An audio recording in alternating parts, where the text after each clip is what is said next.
Tema 2. Preliminares de teoría de grafos. 2.1. Formalización y representación matricial. Como hemos comentado anteriormente, haremos una identificación de grafos y de redes, que esencialmente sean los mismos objetos. No obstante, cuando hablemos de la parte más algorítmica nos referiremos a estas estructuras como grafos, y cuando hablemos de la parte más desde el punto de vista del análisis de datos nos referiremos como redes.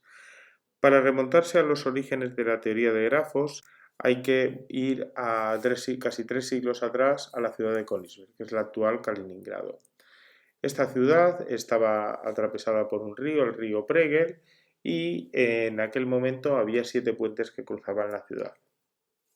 Pues bien, se decía que los habitantes se planteaban si era posible, partiendo de un lugar, cruzar los 7 puentes, cada uno de ellos una única vez, y volver al mismo sitio. Nadie lo había conseguido, pero no sabían exactamente cómo había que dar una formulación a la resolución de dicho problema. Fue entonces cuando Leonhard Euler probó matemáticamente que no era posible, dando lugar al nacimiento de la teoría de grafos. La prueba de Euler consistió en representar cada una de las zonas de tierra por un punto, que sería un nodo vértice, y las conectó por una arista o arco mediante se podían conectar ambas regiones por un puente, con lo cual le quedó la figura que tenéis ahí a la derecha.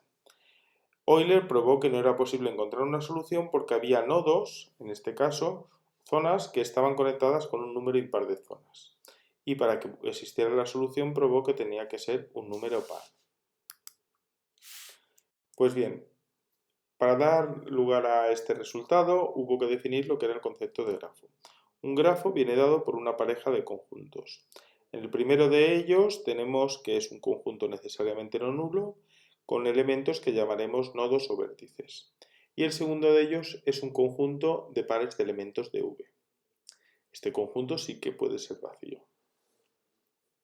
Si en los pares de elementos de E importa el orden, entonces diremos que el grafo es dirigido, y a los elementos de E los llamaremos arcos. Si en los pares de elementos de E no importa el orden, entonces diremos que el grafo es no dirigido, y a los elementos de E les llamaremos aristas. Podéis encontrar en algunos textos que se utiliza el término arco y arista indistintamente, especificando, claro está, si el grafo es dirigido o no dirigido. No obstante, nosotros mantendremos esta distinción a lo largo del curso. Como ejemplo para ilustrar este y otros conceptos, utilizaremos el grafo del club de karate de Zachary. Como comentamos, este grafo viene dado por las relaciones de amistad entre los miembros pertenecientes a un club de karate universitario. En particular, hay 34 miembros, incluidos los profesores y el administrador, y lo que tenéis ahí es el número de aristas o de conexiones de amistad que se estudiaron que existían entre los miembros del club. Recordemos que en este caso los nodos representarían los miembros, y dos personas o dos miembros están conectados si se conocen. Por lo tanto, se entiende que la relación de conocerse es recíproca y estaríamos en este caso hablando de un grafo no dirigido. Bien, de esta manera se puede dar un grafo. No obstante, otra forma mucho más útil desde el punto de vista computacional es darlo en forma de matriz. En este caso lo que indicamos es, mediante esta matriz, es las relaciones que existen entre los distintos elementos del grafo. Nosotros en cada una de las posiciones representamos por un 1 y un 0 la existencia o no de una arista que conecta dos nodos. Por ejemplo, el nodo 1 está conectado con el 2 y en la posición 1, 2 de la matriz, fila 1, columna 2, tenemos un 1. En cambio, el 1 no está conectado por el 34. Por lo tanto, en la posición 1, 34 tendremos un 0. Bien, esta forma de representar las aristas o arcos de un grafo es lo que se conoce como la matriz de adyacencia del mismo. Vamos a definirla primero en el caso de no dirigidos y luego en el caso de grafos dirigidos. En el caso de grafos no dirigidos, si tenemos un grafo G con n nodos, denotados por V1, Vn, entonces la matriz de adyacencia será una matriz cuadrada de dimensiones n por n. Cada uno de los elementos ij, que corresponden a la fila i, columna j, se le asigna un valor de 1 si el nodo vi está conectado con vj por una arista y por tanto no está conectado con vi, y 0 si vi no está conectado con vj por ningún arco y por lo tanto tampoco estaría en el sentido recíproco. En los grafos que vamos a considerar en este curso no vamos a contemplar la existencia de bucles, que serían arcos o aristas conectando un nodo consigo mismo. También hay que hacer constar que en estos casos, dada la reciprocidad que tenemos entre las conexiones de un nodo con el otro, las matrices de adyacencia que obtengamos van a ser simétricas respecto de la diagonal principal.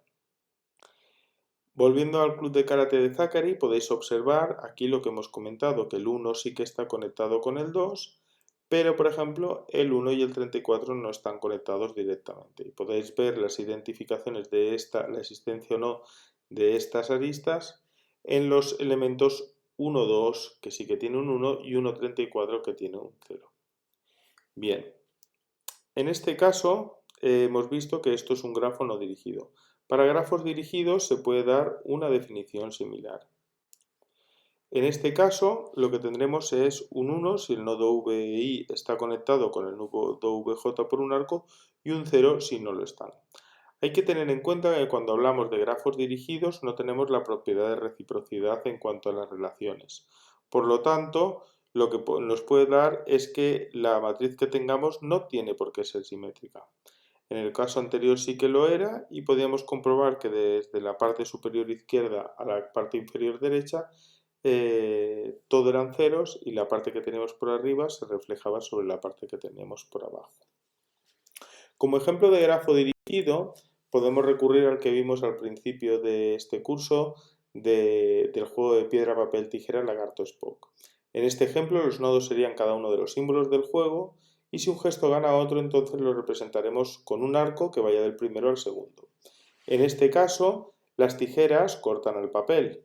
Como la tijera está en la fila 3 y el papel en la columna 2, tendremos un 1 en la posición 3, 2. En cambio, como el papel no puede con la tijera, en la posición 2, 3, que se corresponde con papel, fila 2, tijera, columna 3, tendríamos un 0. Y así sucesivamente con el resto de elementos de este grafo dirigido. Uno de los conceptos más relevantes dentro de la teoría de grafos es el concepto de grado. Vamos a verlo tanto para grafos dirigidos como para grafos no dirigidos. En primer lugar, para grafos no dirigidos, el grado de un vértice, que denotaremos por d de v, va a ser el número de aristas adyacentes a v. En otras palabras, lo podemos decir como el número de aristas que conectan a v con otros nodos. Cuando trabajamos con grados, se da la siguiente propiedad que se llama lema de darse la mano.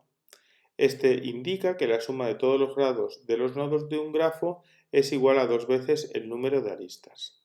Esto se debe a que cada arista contribuye en 2 nodos a los grados de alguno o en total en dos unidades a la suma de grados de todos los nodos que tenemos en el grafo. Como consecuencia de este hecho podemos tener dos observaciones. La primera es que la suma de los lados de los nodos de un grafo es un número par, dado que hemos dicho que cada una de las aristas contribuye con 2 unidades al total o a la suma total de grados de los nodos.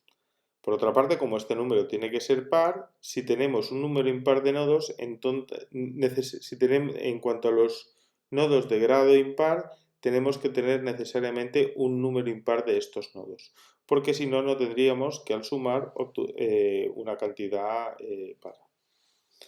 Se puede dar una definición similar para grafo dirigido, pero en este caso tenemos que distinguir entre grado de entrada y grado de salida. El grado de entrada de un nodo V, que denotaremos por d de i o por d menos, es el número de arcos que llegan a V. Por otra parte, llamaremos grado de salida de V y lo denotaremos por do de V o d más de V al número de arcos que salen de V. En este caso se da una versión similar al lema de darse la mano y lo que consiste es en que la suma de los grados de entrada es igual al número de aristas y la suma de los grados de salida también es igual al número de aristas. Esto se debe a que cada uno de los arcos contribuye en una única unidad, tanto. Volviendo al club de karate de Zachary, podemos ver cuáles serían los grados de algunos de los nodos. En particular, nos preguntan cuáles son los grados de los nodos 9, 1 y 34. En el caso del nodo 9 podéis comprobar que está conectado con otros 5 nodos, que serían el 31, 34, 33, 1 y 3, y por tanto su grado sería 5. Por otra parte, los nodos 1 y 34 podéis comprobar que están conectados cada uno con 16 y otro con 17 nodos respectivamente. El número de nodos con el que está conectado un grafo, en este caso un nodo, como en este caso el grafo es no dirigido y la matriz es simétrica, se puede ver tanto sumando los unos que hay o bien en la fila correspondiente a ese nodo o bien en la columna correspondiente a ese nodo. La situación es ligeramente difícil cuando estamos con grafos dirigidos. En este caso nos planteamos cuál sería el grado de entrada y salida de cada nodo. Fijémonos que en todos los casos tenemos que en cada nodo llegan 2 arcos y salen 2 arcos de él. Por lo tanto, el nodo de entrada de cada nodo sería 2 y el grado de salida de cada nodo sería 2. En el caso de los nodos de salida los podemos ver viendo cuántos unos tenemos en la fila correspondiente.